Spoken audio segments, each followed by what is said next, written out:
Meus irmãos, nós estamos hoje na segunda mensagem dessa série, Jesus o Rei. Nós estamos nos propondo a olhar para a pessoa de Cristo como o Rei que veio salvar o seu povo.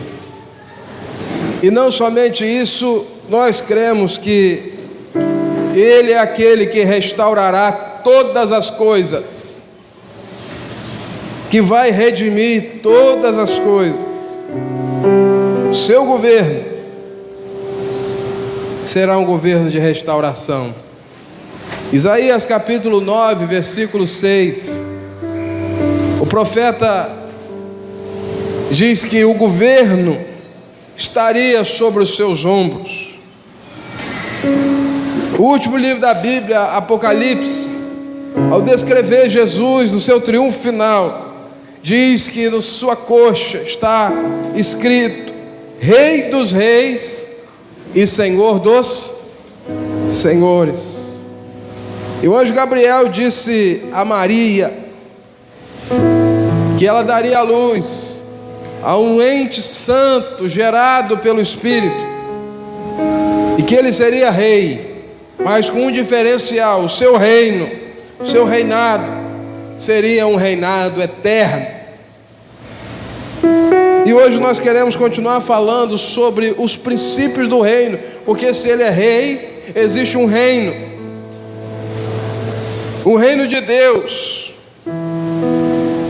Nós precisamos entender esse reino, nós precisamos viver esse reino, nós precisamos ter discernimento.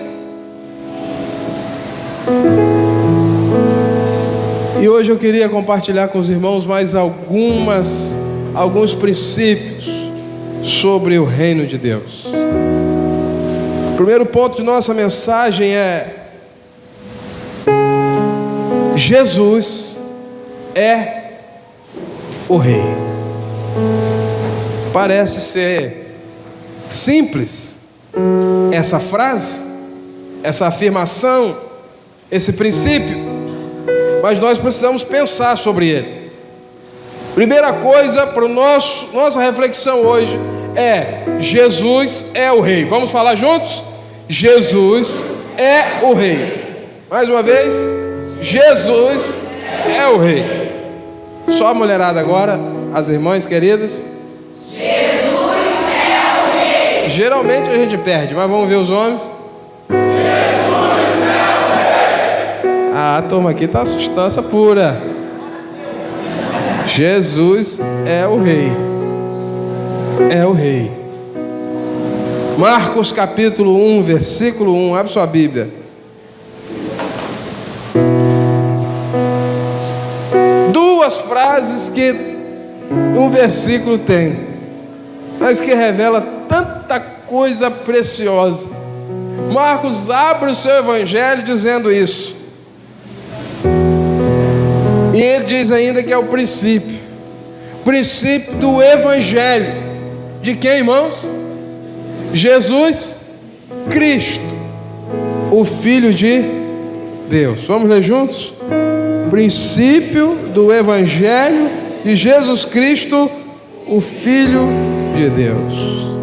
Marcos vai direto ao ponto, dizendo que o evangelho é de Jesus Cristo, e que Jesus Cristo é quem é Jesus Cristo? O Filho de Deus. Ele falou duas coisas que, se você passar rápido, você não percebeu. Primeiro, ele disse que Jesus é o Cristo. Passa. Ele é o Cristo. O evangelho de Jesus. Qual Jesus? O Cristo. Nós estamos tão acostumados em falar Jesus Cristo que você não para pensar o que essa palavra Cristo quer dizer. A palavra Cristo, biblicamente, quer dizer a figura real ungida, ou o ungido. Cristo quer dizer o rei, ou aquele que é ungido para ser rei. Então, se eu digo Jesus Cristo, eu estou dizendo que é Jesus. Qual Jesus? O rei, ungido de Deus para ser rei.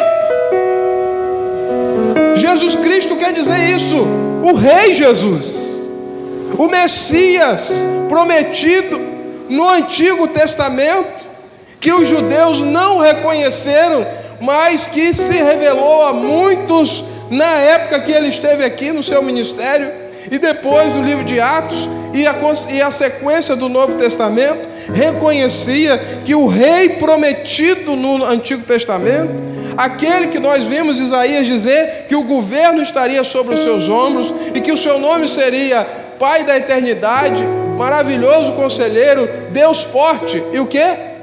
Príncipe da Paz, era uma referência a ele, Jesus.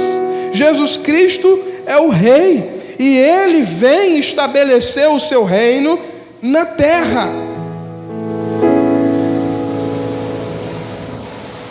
Mas ele diz mais, irmãos. Ele diz que ele, além de ser o Cristo, ele é quem? Ele é quem, irmãos? O Filho de Deus. O rei era filho de Deus. Era o Deus que havia se tornado homem.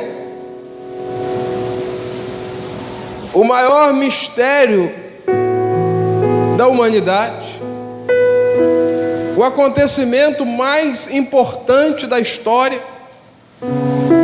foi Deus deixar a sua glória e vestir a pele humana e se tornar um ser humano, falar nossa língua, comer nossa comida, viver na nossa cultura, deixar toda a sua glória se esvaziar, e diz a Escritura, assumir a forma de servo.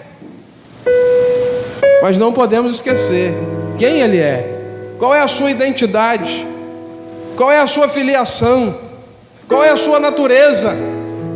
Ele é o Filho de Deus, ele é o Deus encarnado, ele é o Deus Filho.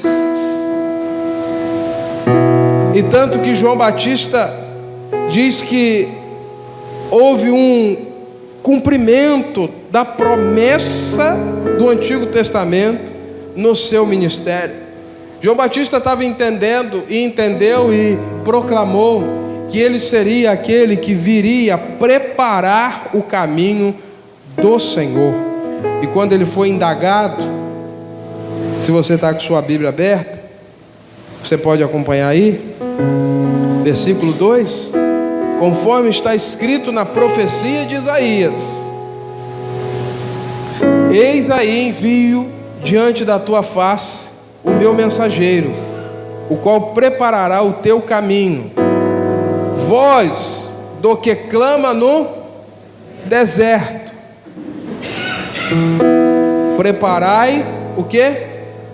O caminho do Senhor. Grife essa palavra Senhor, letra maiúscula.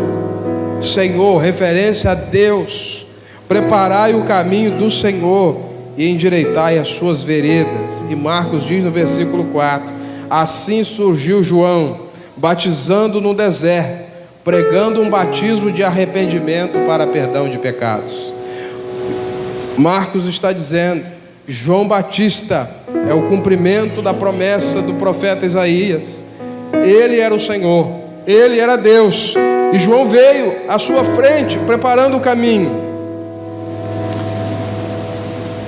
E Marcos diz que o Evangelho é o Evangelho de quem? De Jesus Cristo. Jesus é o Senhor, Jesus é o centro, Jesus é a autoridade máxima. Mas alguma coisa pode fugir da nossa percepção por causa da linguagem.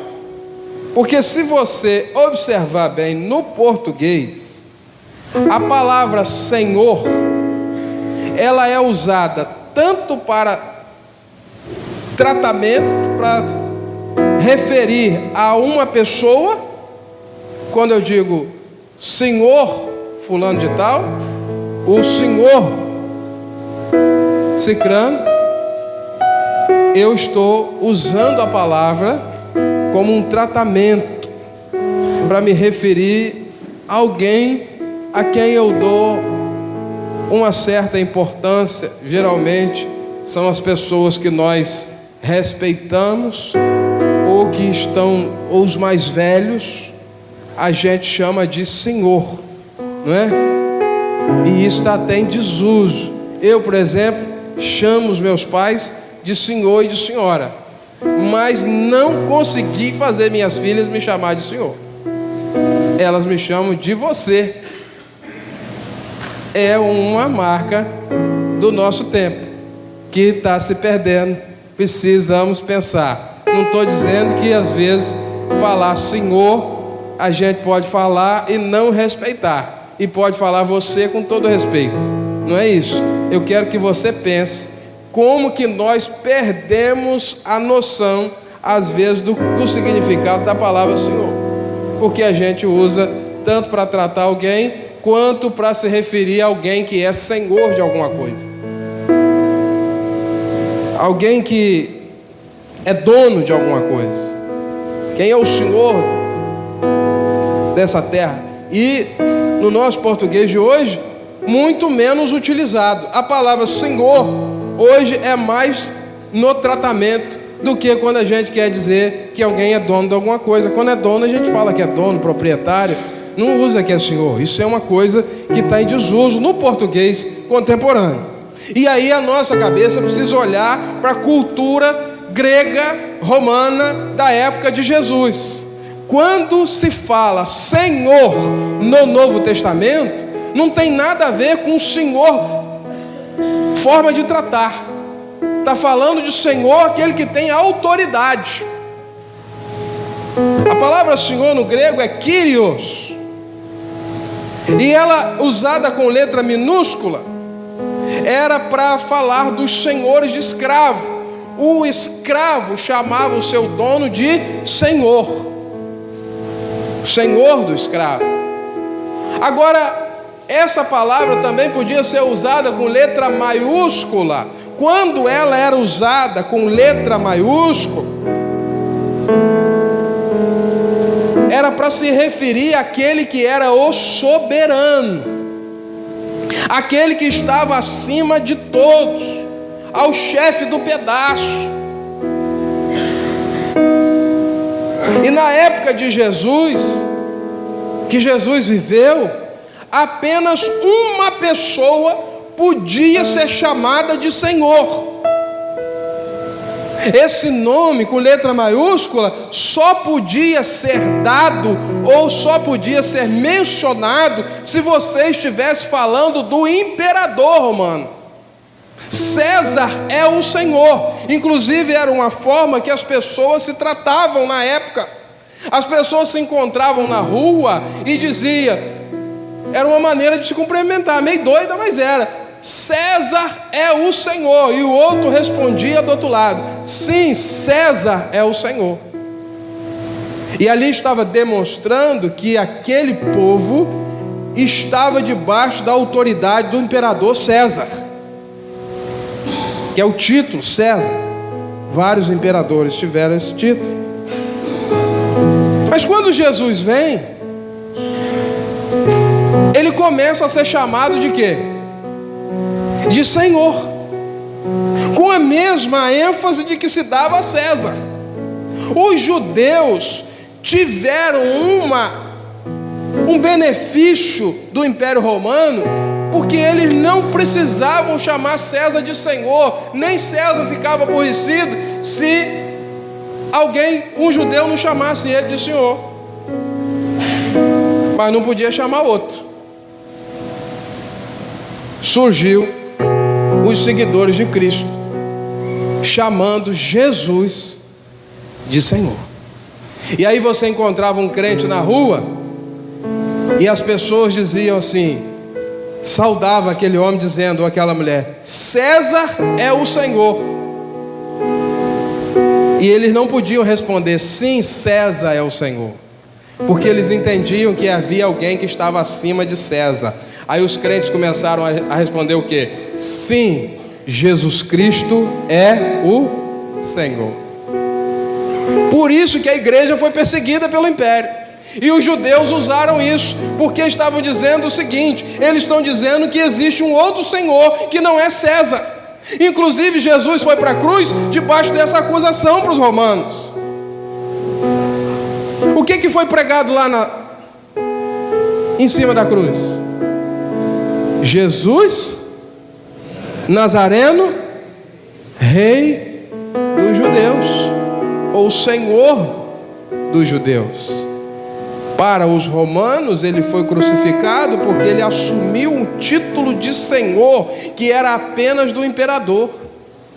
Paulo perseguiu muito crente, entregou muito crente, porque ele fazia exatamente isso. Ele trazia os crentes para o meio da praça pública e dizia, César é o Senhor. E o crente não podia dizer que César era o Senhor. E ele dizia, Jesus Cristo é o Senhor. E aí ele era preso, ele era martirizado. E milhares de homens e mulheres, nos 3 primeiros séculos da era cristã, morreram porque se recusaram a colocar um rei acima de Jesus.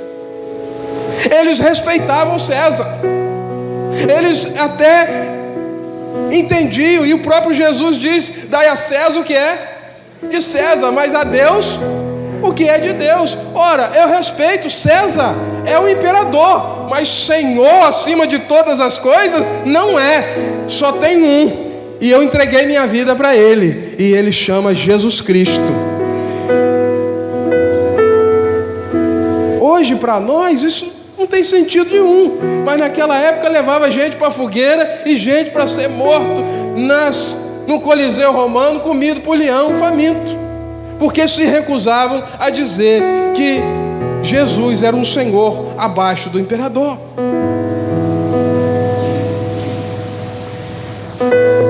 Meus irmãos, nós precisamos entender uma coisa: se quisermos de fato viver o reino de Deus, você precisa entronizar Jesus Cristo como o Senhor e Rei de sua vida. Amém? Só há um modo de viver no reino. É no seu coração entronizar Jesus como o Senhor e o Rei. Nós temos que rejeitar esse evangelho centralizado no ser humano. Isso não é evangelho. O evangelho é centralizado em Jesus Cristo. Nós não podemos viver um evangelho que é para o homem, para tudo que se faz se pensa no homem, para agradar o homem. O homem, a gente pensa no culto, pensa na palavra, pensa no que vai falar, pensa para que as pessoas sejam agradadas. Isso não é igreja, isso não é reino. O reino é centralizado em Jesus Cristo. A pessoa mais importante e essencial que existe na nossa vida, que existe nessa igreja, chama-se Jesus Cristo, o Filho de Deus. Ele que não pode faltar, Ele que não pode nos deixar, é Ele que nós temos que agradar, e todo o resto gira em torno dele. Você já parou para se perguntar por que não existe estrela de dia? Você consegue ver as estrelas de dia? Sim ou não? Quando é que nós conseguimos ver as estrelas no céu? Então de dia as estrelas somem? Elas estão lá, mas nós não conseguimos ver as estrelas de dia, porque de dia está brilhando quem? O sol. Onde o sol brilha, todas as outras estrelas se apagam. Esse é o evangelho.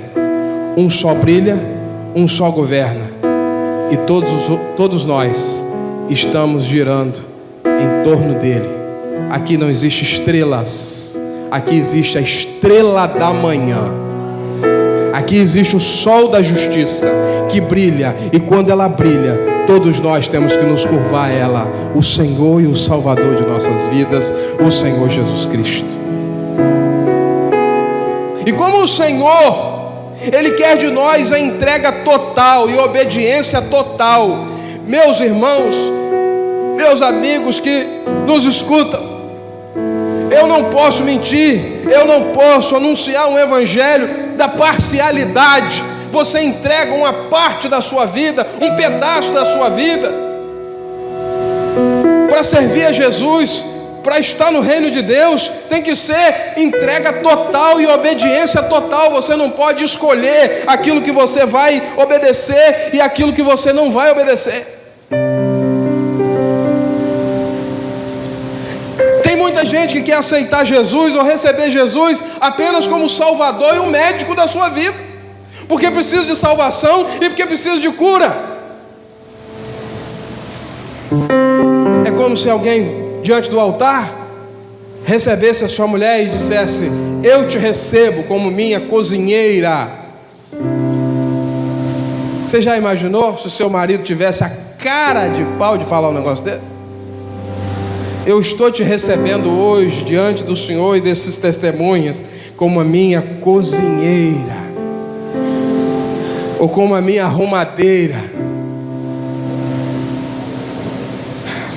Quem cozinha em sua casa?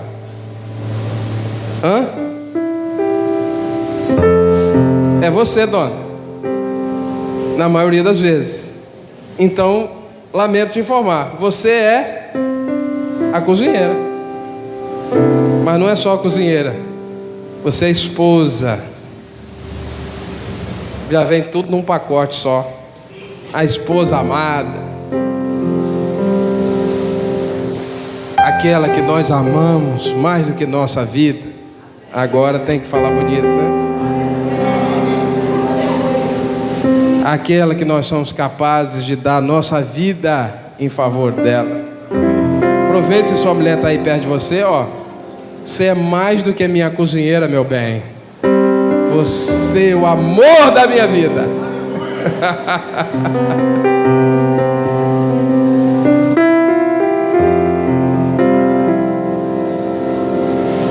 A gente recebe o marido completo.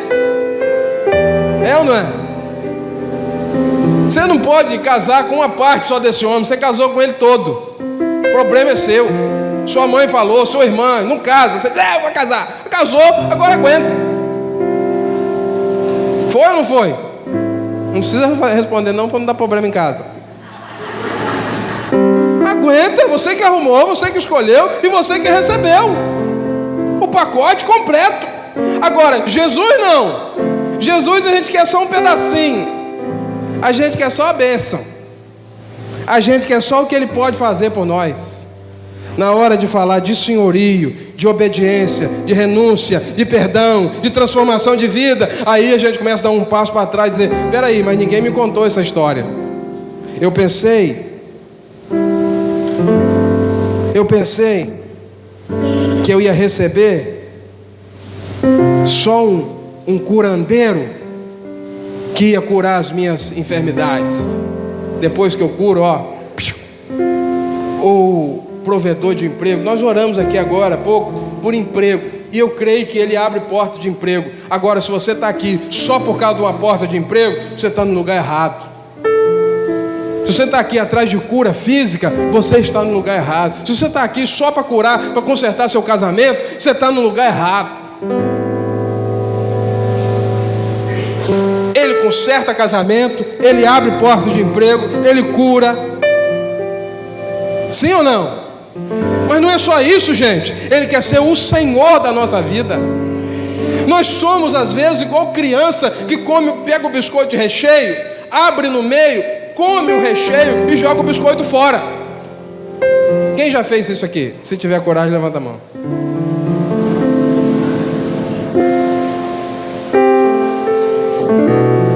Você pega Jesus, você quer só a coisa que te agrada, o resto você joga fora. A Bíblia diz que Ele é o pão da vida. Quem comer desse pão nunca mais voltará a ter fome. Você não pode comer só uma parte, você tem que comer o pão inteiro. Amém, irmão? Muitos vêm à igreja, desculpa falar, mas é preciso que a verdade seja dita. Muitas pessoas estão na igreja atrás do recheio apenas, e jogam o biscoito fora todo domingo. Muitos estão atrás de Cristo, sabe para quê? Para não morrer e ir para o inferno, porque tem medo, já sonhou que podia estar no inferno, e diz assim, não, tem que me agarrar com Cristo para não ser lançado no inferno. Muitos estão aqui, às vezes na igreja, só para garantir a salvação.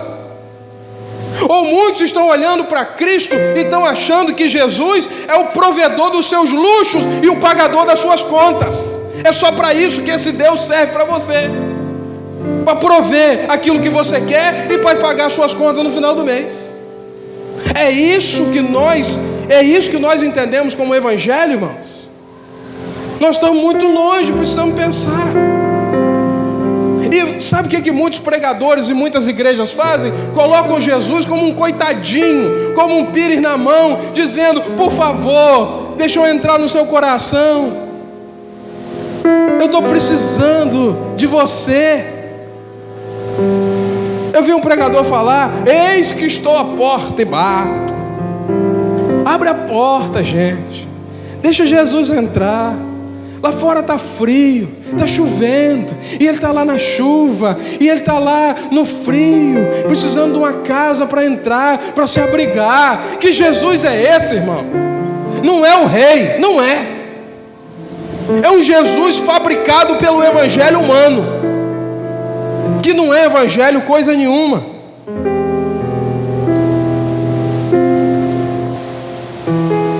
Jesus te ama e quer entrar na sua vida. Você crê? Agora, você precisa mais de Jesus do que Ele precisa de você. É ou não é? Aí a gente faz o apelo aqui, aí você acha que você está fazendo um grande favor de entregar sua vida para Cristo. Favor? Você não entendeu que Ele é o Rei? Você não entendeu que Ele é o Senhor? Você não entendeu que Ele entra para mudar a história? E às vezes até a terminologia que a gente usa é errada, porque a gente diz assim, quem quer aceitar Jesus? Somos nós que aceitamos Jesus, é Jesus que nos aceita? Então, irmãos, precisamos pensar. E Paulo resume tudo isso em Romanos 10, versículo 19. Resume o Evangelho, dizendo, sabe o quê? Está aí não. Você podia abrir sua Bíblia. Romanos 10, 9. É o resumo do Evangelho. Diz assim: se com a tua boca confessares. Como é que eu faço para ser salvo, pastor? Romanos 10, 9 para você. Se com tua boca confessares Jesus como o quê? Senhor. Senhor está com letra maiúscula ou minúscula? Como Rei de sua vida. Confessar com a tua boca. E crer com o quê? E no teu coração creres que Deus o ressuscitou dentre os mortos, serás salvo. Como faço para ser salvo? Abrir minha boca e confessar que Ele é o quê? Meu Salvador? Meu médico? Não. Ele é o Senhor da minha vida. E com o meu coração eu creio que Ele ressuscitou dentre os mortos. Queridos irmãos, segunda verdade do reino é Jesus Cristo está restaurando todo esse mundo. O reino foi inaugurado quando Ele veio à terra no passado. O reino é uma realidade do presente, falamos isso domingo, presente em nossas vidas e corações. Mas o reino, ele não está fechado, ele não está acabado, ele não está concretizado. O reino de Deus só vai ser finalizado o dia em que Jesus Cristo voltar à terra. e Ele vai voltar. Você crê que Ele vai voltar ou não? Nós aguardamos ansiosamente o dia que o Senhor voltará, para fechar o reino, para nos levar para a sua glória eterna. E aí, irmão, sabe o que vai acontecer nesse dia? Todas as coisas vão ser restauradas. Você precisa entender uma coisa: nem tudo aquilo que você está vivendo hoje durará para sempre. Quando Ele voltar, muitas dessas coisas já não mais existirão. Muitas coisas. Talvez você está vivendo o medo. O medo pode ser uma situação paralisante. Você tem medo. Mas a Bíblia diz que o verdadeiro amor faz o quê? Lança fora todo medo. Um dia você não vai precisar temer mais nada, que você estará seguro nas mãos do Senhor. Hoje nós saímos na rua e vivemos até sobressaltados. O que aconteceu na cidade de Macaé 2 semanas atrás? 2 donas discutiram no trânsito. Uma tirou um estilete, esfaqueou até a morte. Não sei quantos viram isso. O que está lá fora, irmão, muitas vezes nos faz temer. Mas um dia Ele me levará seguro e nada mais me causará dano quando eu estiver com Ele na glória. Talvez você está passando sofrimento. Talvez você tenha enfrentado possibilidades até de morte, de enfermidade em sua família ou em sua vida. Alguns enfrentando o luto, a dor, as lágrimas. Mas nós podemos dizer que todas essas coisas estão com seus dias contados. Vai chegar o dia que não vai haver mais morte, não vai haver mais dor, não vai haver mais luto, não vai haver mais pranto, não vai haver mais sofrimento, porque Jesus Cristo voltará para levar a sua igreja. Eu creio que todas as coisas serão redimidas, e esse corpo mortal que nós estamos nele, se nós estivermos vivos na volta de Cristo, num abrir e piscar de olhos, seremos restaurados e reinaremos com Ele para todos sempre. Os mortos que morreram em Cristo ressuscitarão para a glória do Senhor. É a palavra de Deus que está nos garantindo isso, e Ele vai voltar, e quando Ele voltar, tudo que é triste, tudo que é ruim nesse mundo, nunca mais existirá. Nós vivemos como aqueles que têm esperança. O melhor da sua vida ainda está para chegar. Falei aqui de manhã que eu fico bronqueado com as coisas que aparecem na rede social. 2018 vai ser 2017 parte 2. 2017, o ano que não quer acabar, o ano disso, o ano daquilo, o ano que vem vai ser pior. Tira essa zica do seu coração. Nós somos o povo que está aguardando a volta de Jesus Cristo para nos levar. A palavra ruim, negativa, não pode ficar na nossa boca, gente. O Brasil está em crise. O Rio de Janeiro está em crise. Campos está em crise. Mas o reino de Deus não está em crise, porque tem um rei que está governando sobre tudo e sobre todos, e Ele é o Senhor da nossa vida. A igreja não está em crise. Tira essa palavra da sua boca. Sua família não está em crise. Nós estamos em Cristo. Amém ou não amém? Cristo é o Senhor da nossa vida. O barco pode estar afundando, as ondas podem se sobrepor, mas Ele vai acalmar a tempestade, e Ele vai nos dar mais da sua glória e da sua graça. Meus irmãos, aquela casa que você vai quando você sair daqui para dormir e para acordar amanhã, é apenas uma moradia temporária. Você está ali, eu estou ali apenas por alguns anos. Minha casa verdadeira e eterna está na glória, sendo reservada e guardada pelo Senhor. Quando eu for para lá, eu vou morar lá eternamente. Ruas de ouro, mar de cristal, o céu é realidade e nós estamos indo para lá, irmãos.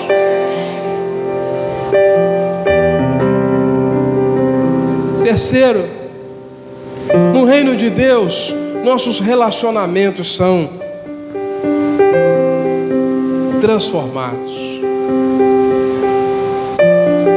Você precisa pensar que quando nós estávamos sem Jesus, ou vivíamos fora do reino, o centro da nossa vida era nós mesmos.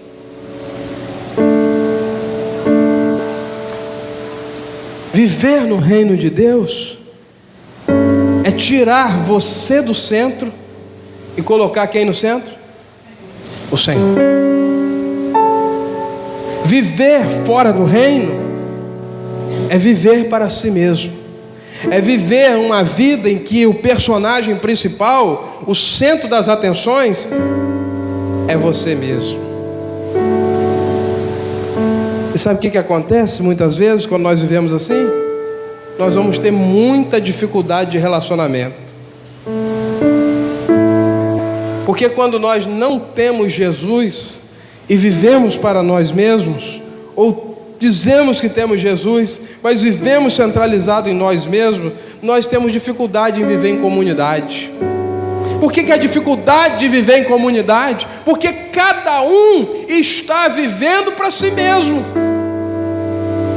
É como se cada um vivesse para que ele mesmo fosse servido. Você casa, falamos aqui várias vezes, para ser feliz. Você está numa comunidade, na família, mas você quer que a sua opinião sempre prevaleça, que você quer sempre ser agradado, e isso vai gerar o que? Conflito no relacionamento. Agora, quando você entra no reino, você sai do centro. E quem entra no centro? Jesus. Por isso que todos os nossos relacionamentos serão restaurados, porque o foco, o eixo da sua vida muda completamente. Você passa a não viver mais para você mesmo, você agora passa a viver para Cristo. Sua vida não tem departamento, sua vida é uma só. Você já viu aquela que se faz até para ilustrar, mas se a gente pensar bem, aquilo está errado. Que a gente põe assim: primeiro lugar na nossa vida, Deus. Segundo lugar, quem vem? Família. Terceiro lugar, o quê? Igreja, ministério, trabalho, vida profissional. Isso é pirâmide, isso é coisa de oriental. Nossa vida não é uma pirâmide, nossa vida é um todo. Jesus não está fora da família, não está fora do trabalho, não está fora do ministério. Ele é o centro de todas as coisas. Na verdade, a nossa vida é um círculo, onde o centro deixa de ser o mesmo e passa a ser quem? Jesus. Eu vivo para a minha família? Lógico. Mas o centro da minha família é quem? Então eu vou viver uma vida na minha família para agradar quem? Jesus. Meu casamento, eu vou viver para agradar quem? A Jesus. O meu relacionamento com o dinheiro, eu vou viver com quem no centro? O dinheiro ou Jesus? Jesus. Tudo é Jesus, gente. Tudo. Isso é vida do reino. É você olhar para Cristo e colocar Cristo no centro, porque quando Cristo vem para o centro, todas as coisas mudam. Não é o que você quer, não é o que você pensa, não é o que te agrada, mas o que agrada a Ele. Viver no reino é tomar uma decisão, é deixar de viver para agradar a si mesmo e passar a viver uma vida que vai agradar a Jesus. E isso vai afetar frontalmente a maneira como nós nos relacionamos com as pessoas. Você vai se relacionar com as pessoas para agradar você mesmo ou para agradar a Jesus? Hein, irmão? Na vida do reino, nós vamos nos relacionar para agradar quem? Eu vi Edmé Williams falar um dia. Edmé Williams tem um projeto social no Morro Dona Marta há muitos anos, chamado Casa de Maria e Marta. E tinha um cara aplicando, usando o nome dela, dizendo que estava recolhendo ajuda para a Casa de Maria e Marta, mas não era para ele mesmo. E ela descobriu. E ela encontrou o cara. Eu não queria encontrar Edmé brava. E ela olhou para o cara e disse assim: eu estou te entregando nas mãos de Deus. E agradece, porque se fosse nas minhas, eu torcia seu pescoço agora. Mas eu estou te entregando nas mãos do Senhor. Deixa Deus cuidar de você. Virou as costas. Na outra semana, o camarada bateu de moto, quebrou o pescoço, morreu na hora. Agora, é difícil renunciar à vingança. Você seria capaz de fazer isso? A gente quer resolver. A gente quer ter razão. A gente quer justificar. E muito crente diz: falei tudo que eu tinha que falar, lavei a alma. Só se lavou a alma com lama. Porque lavar a alma falando besteira para os outros, isso não é lavar, você sujou mais sua alma ainda. Quem lava a alma da gente é Jesus Cristo com seu sangue. É a renúncia, é o perdão, é morrer para si mesmo. E isso que lava a alma. Não é você querer ir lá dizer desaforo, se justificar, fazer vingança com as suas próprias mãos. Vida no reino, irmãos, é renunciar a tudo isso e dizer: minha vida está centralizada em Jesus Cristo nosso Senhor. Se fosse naquela época que a minha vida era minha, você estava perdido, mas agora a minha vida é de Jesus Cristo. Então não posso fazer nada contigo, estou te entregando nas mãos do Senhor. Quarto e último, irmão. Só entra no reino quem se arrepende e quem crê no Evangelho. Como é que eu faço para ganhar o reino de Deus? É simples. Jesus respondeu isso em Marcos 1, versículo 15, parte B. Arrependam-se, creiam. Em que, irmãos? No Evangelho. Arrependimento quer dizer dar meia volta. Literalmente, a palavra arrependimento é dar meia volta. Ou seja, você estava indo para cá, você dá meia volta, você vai para lá. Ou afastar-se de algo. Você ia encostar naquilo ali, mas você se arrependeu e você não toca mais. Você vai tocar, vai ficar longe daquilo ali. Só entra no reino. Atenção no que eu vou dizer. Só entra no reino quem nascer de novo. Só entra no reino quem estiver disposto a mudar de vida, a deixar os velhos hábitos, a deixar as coisas antigas e caminhar em novidade de vida. O Evangelho do nosso Senhor Jesus Cristo é esse. Aqueles que estão em Cristo são o quê? Novas criaturas. As coisas antigas já passaram e eis que tudo se fez. Você quer o reino, mas não quer deixar as coisas antigas, você não tem condição de caminhar no reino. Mas não basta a mudança de vida, não basta arrependimento. Jesus ainda disse: creiam em quê? No Evangelho. Só entra no reino quem crê no Evangelho. O Evangelho quer dizer boas novas, ou seja, uma notícia que é capaz de mudar a história de uma vida. Esse termo era usado para designar a notícia que mudaria as coisas, como o nascimento de um rei ou de um imperador. A vitória de uma guerra, quando os arautos vinham a proclamar: vencemos a guerra, a nossa vida mudou, nasceu um novo rei, a vida desse império vai mudar. Isso era evangelho, boas novas, boas notícias. E ele está dizendo, é o evangelho, boas novas de Jesus Cristo, o Filho de Deus. O evangelho é a notícia mais importante da história. O Rei Divino, Jesus, veio salvar o seu povo. É o cumprimento dos anseios de Israel. E aquele que veio governar e restaurar todas as coisas. Meus irmãos, cristianismo não é receber um conselho para fazer algo para ser salvo.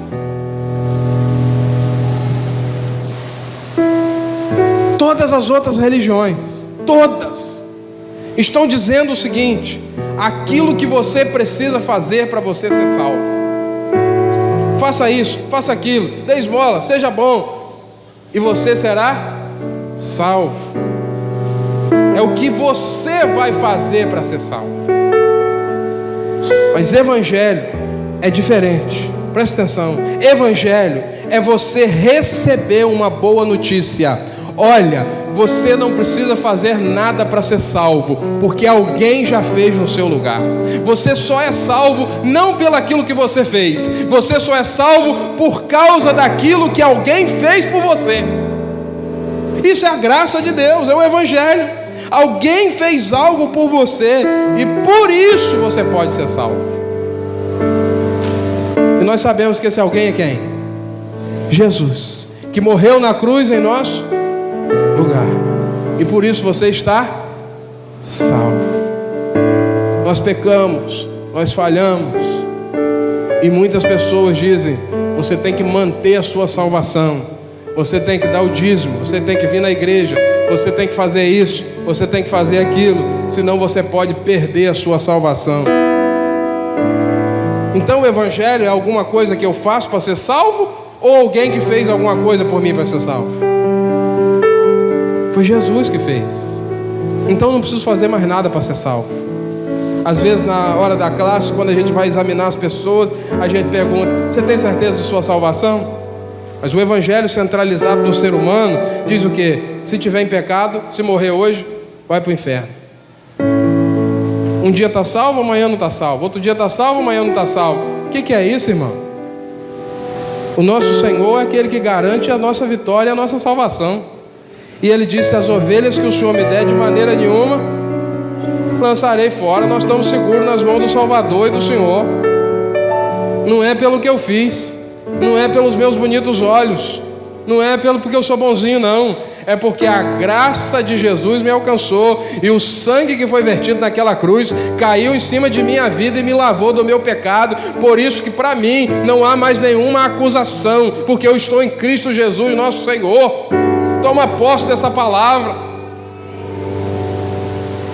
Jesus nasceu, Jesus viveu, Jesus morreu, Jesus ressuscitou, para que você pudesse ter livre acesso a Deus.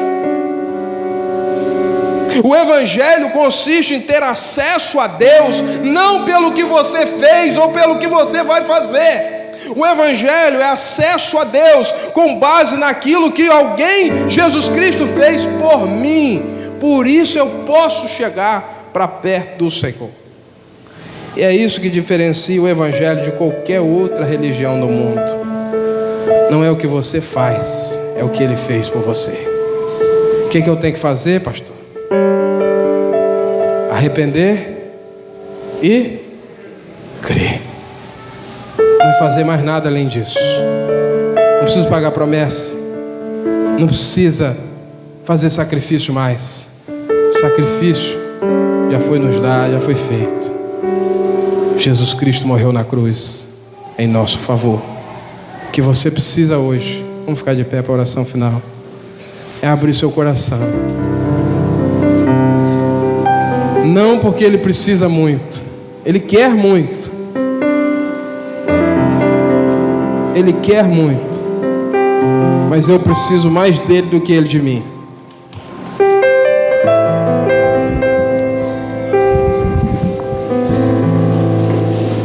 Eu preciso mais dele do que ele de mim. se eu estou salvo, ou se eu vou ser salvo, é por causa daquilo que Ele fez por mim na cruz do Calvário. E eu queria te perguntar se você tem certeza de sua salvação. Se você tem certeza que se Jesus voltasse hoje, um daqueles que entrariam na glória seria você. O hino antigo dizia assim: quando então fizer chamada, quando fizer a chamada dos salvos, pela graça de Jesus, eu lá estarei. Meu nome vai ser chamado naquele dia, não por causa de alguma coisa que eu fiz, mas porque Jesus Cristo morreu na cruz e eu o recebi em minha vida como meu Senhor e o meu Salvador.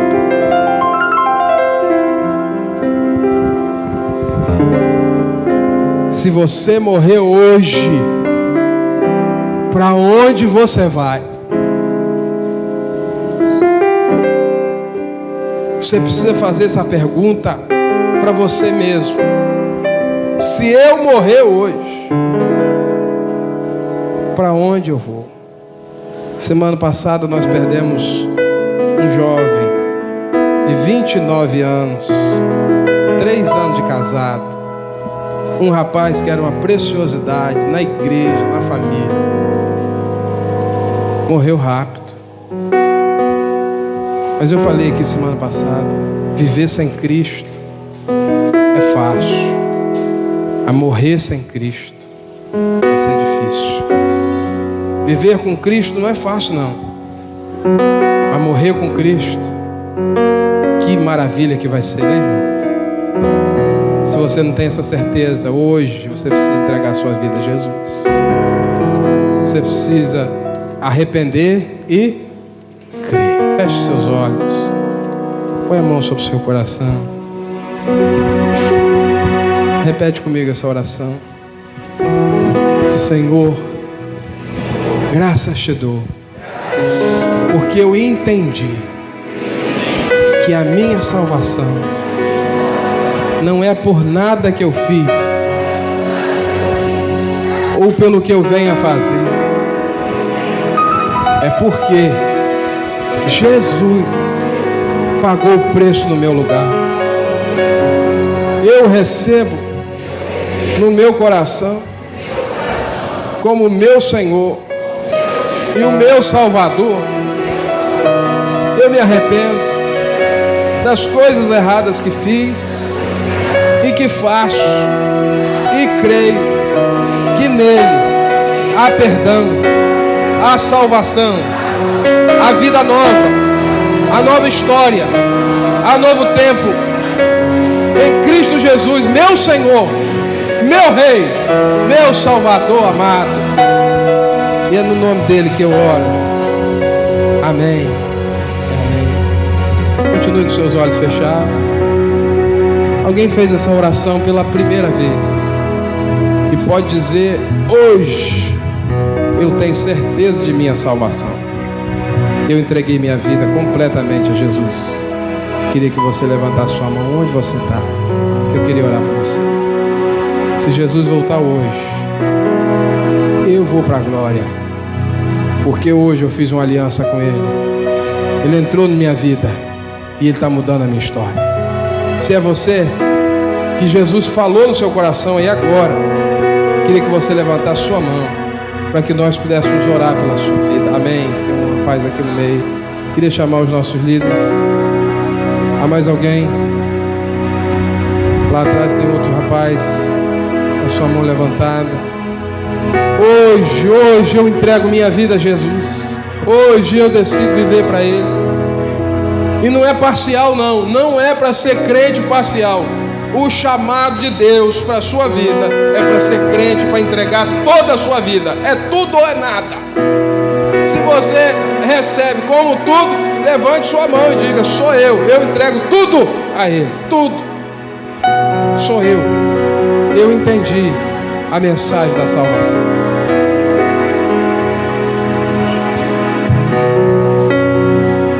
Atrás tem um rapaz com a sua mão levantada, aqui no meio tem outro. Mas eu queria fazer um outro apelo, um outro chamado de decisão. Talvez você entrou aqui e você está afastado. Você está afastado da igreja, alguma coisa te desviou do caminho, mas hoje você decidiu voltar. Eu entendi hoje que eu não posso viver sem Cristo. Eu quero voltar, eu quero a restauração de minha vida. Levante sua mão onde você está, eu quero orar por você. Você já foi membro da igreja em algum momento de sua vida, dessa ou de outra, mas hoje você está voltando. Tem alguém aqui?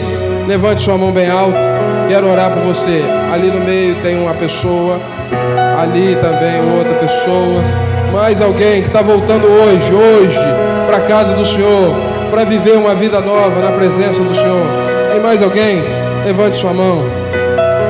Você ainda não é membro da igreja, você ainda não decidiu batizar, não decidiu professar a fé, mas o chamado de Deus está forte na sua vida. Pastor, eu não vou entrar agora nesse dezembro, mas o próximo batismo que tiver, eu estou dentro. Levante sua mão bem alto para a gente orar por você hoje. Lá atrás tem alguém. Há mais alguém, lá no meio outro, aqui no meio outro. Eu vou me batizar. Eu tomo a decisão hoje de entregar a vida para Jesus, para me batizar. Tem mais alguém? Levante sua mão. Nós vamos orar agora pela sua vida, em nome de Jesus.